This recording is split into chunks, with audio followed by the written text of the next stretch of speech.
दोस्तों अक्सर हम सोचते हैं कि ताकत के लिए काजू बादाम खाने चाहिए, चिकन मटन होना चाहिए, बड़े बड़े गीजा होनी चाहिए, तब जाकर ताकत आती है या जिस्म मजबूत बनता है। लेकिन आज हम आपको हजरत अली रजी अल्लाह ताला अन्हु की ताकत के बारे में एक ऐसा वाक्य बताने वाले हैं जिनके घर में अक्सर फौंके होते थे, जो 3-3 दिन लगातार रोजे रखते थे और फिर पानी पीकर इफ्तार किया करते थे। मगर फिर भी इनकी ताकत के बारे में जानकर आप सब लोग हैरान हो जाओगे, इसलिए आप इस वीडियो को आखिर तक जरूर देखें और मेहरबानी करके शेयर भी कर दें ताकि और भी लोगों तक ये वीडियो पहुंच जाए। दोस्तों जंगे बदर और जंगे ओहद के बाद में अल्लाह के करम से मुसलमान बहुत मजबूत हो गए थे। वहीं पर जो दूसरी तरफ जो कुफ्फार के लोग थे, जो मुशरिक लोग थे, वो कमजोर होने लगे थे। इसलिए वो चाहते थे कि किसी भी तरह से मुसलमानों के वजूद को खत्म किया जाए। इसलिए अबू सुफियान और उस वक्त के अरब के बड़े बड़े बहादुर आपस में मिल गए। इनमें अरब का एक बहुत बड़ा पहलवान भी शामिल था जिसका नाम अम्र बिन मरहब था, जिसने सैकड़ों जंगें लड़ी थी। वो अपने एक हाथ में ऊंटनी के बच्चे को पकड़ता था और दूसरे हाथ से हजारों के लश्कर को काटता था। फिर जनवरी 627 ईस्वी में इन तमाम मुशरिकों ने मिलकर मदीने की तरफ बढ़ना शुरू कर दिया। इस बात का इल्म जब रसूलुल्लाह सल्लल्लाहु तआला अलैहि वसल्लम को हुआ तो आपने अपने तमाम असहाब को बुलाया और फरमाने लगे कि एक तरफ अरब के सारे मुशरिक और कुफ्फार हैं, वहीं पर दूसरी तरफ हम इतने से मुसलमान हैं। बस अब अल्लाह की तरफ से फैसला होगा कि हक और बातिल क्या है। सारे असहाब ये सोचते रहे कि इतनी बड़ी फौज को हम मुकाबला कैसे कर पाएंगे। इतने में सलमान फारसी रजी अल्लाह ताला अन्हु ने फरमाया, या रसूलुल्लाह, हमारे मदीने को 3 तरफ से पहाड़ों से घेर रखा है और सिर्फ एक तरफ से आने जाने का रास्ता बना हुआ है। अगर हम उस रास्ते पर एक बड़ा सा गड्ढा खोद देते हैं तो फिर कोई कुफ्फार खुले तौर पर मदीना पर हमला नहीं कर सकेंगे। इस बात को सबने बेहतर समझा और फिर सब लोग गड्ढा खोदने में लग गए। फिर 6 दिनों तक तमाम मुसलमान लगातार गड्ढा खोदते रहे। बिलाखिर मदीना की हिफाजत के लिए 5.5 किलोमीटर लंबी, 4.5 मीटर गहरी और 9 मीटर चौड़ी एक गड्ढा खोदी गई। और फिर जैसे अबू सुफियान, अम्र बिन मरहब और अरब के बड़े बड़े बहादुर मदीने के करीब आए तो उन्होंने देखा कि मदीने के बाहर एक बहुत बड़ा गड्ढा खुदा हुआ है। ये देखकर वो हैरान हुए और सोचने लगे कि इन लोगों ने आखिर इतना बड़ा गड्ढा खोदा कैसे है और अब हम मदीने पर हमला कैसे करेंगे। उसके बाद 6 हफ्तों तक मदीने से बाहर बैठे रहे। फिर अम्र बिन मरहम ने कहा कि ये तो मेरी तौहीन है। इतना कहते हुए उसने अपने घोड़ों को उस गड्ढे में उतार दिया और जैसे जैसे करके उसने गड्ढे को पार किया और मदीने में पहुंच गया। फिर चीख चीख कर कहने लगा, ऐ मुसलमानों, झूठे खुदा के दावे करने वालों, अगर हिम्मत है तो आकर मुझसे लड़ो या फिर मेरे हाथों मारे जाओ। ये सुनकर सारे मुसलमानों ने अपनी नजरें झुका ली और खामोश हो गए। इतने में हजरत अली रजी अल्लाह ताला खड़े हुए और कहने लगे, या रसूलुल्लाह, आप मुझे इजाजत दीजिए, मैं जाऊंगा। तो आपने फरमाया, ए अली, बैठ जाओ,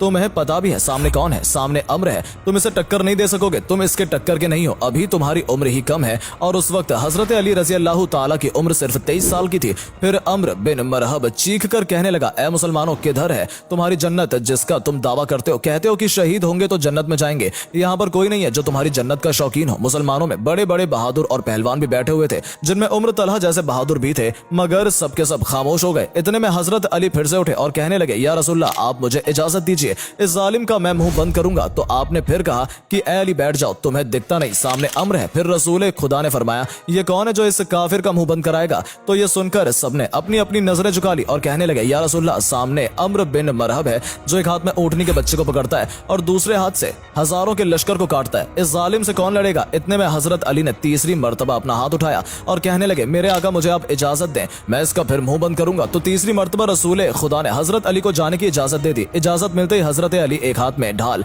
और एक हाथ में तलवार लेकर अम्र बिन मरहब के सामने पहुंच गए। अम्र बिन मरहब का पूरा जिस्म लोहे से ढका हुआ होता है, यानी उसके कपड़े पूरे लोहे से बने हुए होते थे, यहाँ तक कि उसकी टोपी भी लोहे की होती थी। मरहब अपने सामने हजरत अली को देखकर कहने लगा कि तुम कौन हो और यहाँ पर क्यों मरने आए हो? तो ये सुनकर हजरत अली रजी अल्लाह ताला अन्हु ने कहा, मैं हैदर कर्रार हूँ, मेरी माँ ने मेरा नाम हैदर रखा है। दोस्तों, हैदर कहा जाता है एक माहिर शेर को और कर्रार कहा जाता है पलट पलट कर हमला करने वाले को, इसलिए आपका लक़ब हैदर कर्रार था, यानी पलट पलट कर वार करने वाला शेर। अम्र बिन मरहब फिर से कहने लगा, जैसे तू आया है वैसे ही वापस चला जा, मैं बच्चे को मारना नहीं चाहता। हजरत अली ने फरमाया, मगर मैं तो तुझे मारना चाहता हूँ। तो ये सुनकर उसको गुस्सा चढ़ गया और उसने आगे बढ़कर वार कर दिया। हजरत अली ने उसके वार को अपनी ढाल पर रोका, फिर उसने आप पर 3 वार किए। आपने उसके तीनों ही वारों को रोक लिया। फिर उसने हजरत अली पर एक जोरदार वार किया जिससे आपकी ढाल के 2 टुकड़े हो गए और उसकी तलवार जाकर आपके कंधे पर लग गई, यानी कि आपका कंधा जख्मी हो गया। अब हजरत अली हैदर कर्रार बने, यानी कि पलट पलट कर हमला करने वाले बने। आपने पलटकर अम्र बिन मरहब पर एक ऐसा वार किया जिसने मरहब की ढाल को तोड़ दिया। फिर आपकी तलवार जाकर सीधे मरहब के कंधे पर लगी।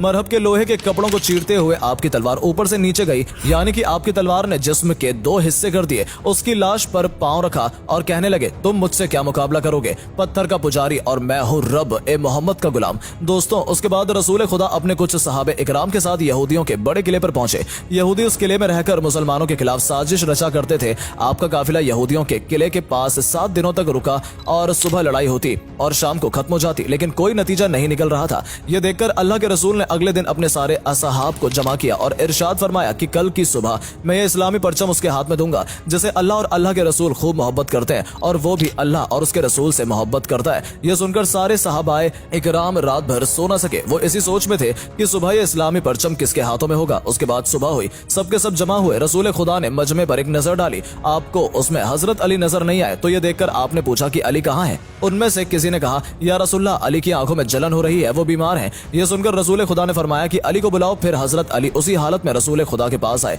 उस वक्त आपको तेज बुखार था। ये देखकर अल्लाह के नबी ने अपना लुआब मुबारक हजरत अली की आंखों पर लगाया और फिर इस्लामी झंडा हजरत अली के हाथों में थमा दिया और फरमाने लगे, ए अली जाओ, अल्लाह और उसके रसूल तुम्हारे हाथ फतेह रखें। दोस्तों, उसके बाद हजरत अली उसी हालत में इस्लामी झंडा लेकर यहूदियों के किले की तरफ चल देते हैं। सहाबा इकराम जब हजरत अली को देखते हैं तो उनमें भी जोश भर आता है। हजरत अली जैसे ही यहूदियों के किले के पास पहुंचे तो उन्होंने देखा कि उस किले का जो मेन दरवाजा है वो बहुत बड़ा है, वो बंद है, जिसको 70 लोग मिलकर बंद किया करते थे। हजरत अली रजी अल्लाह ताला अन्हु के फिर एक हाथ से तलवार चलाना शुरू कर दिया और एक हाथ से उस दरवाजे को हिलाया और उखाड़ दिया और सहाबाए इकराम से कहने लगे कि आप सब किले के अंदर दाखिल हो जाओ। फिर हजरत अली एक हाथ से उस वक्त तक दरवाजे को उठाए रखा जब तक कि तकरीबन 600 सहाबाए इकराम किले के अंदर दाखिल नहीं हुए।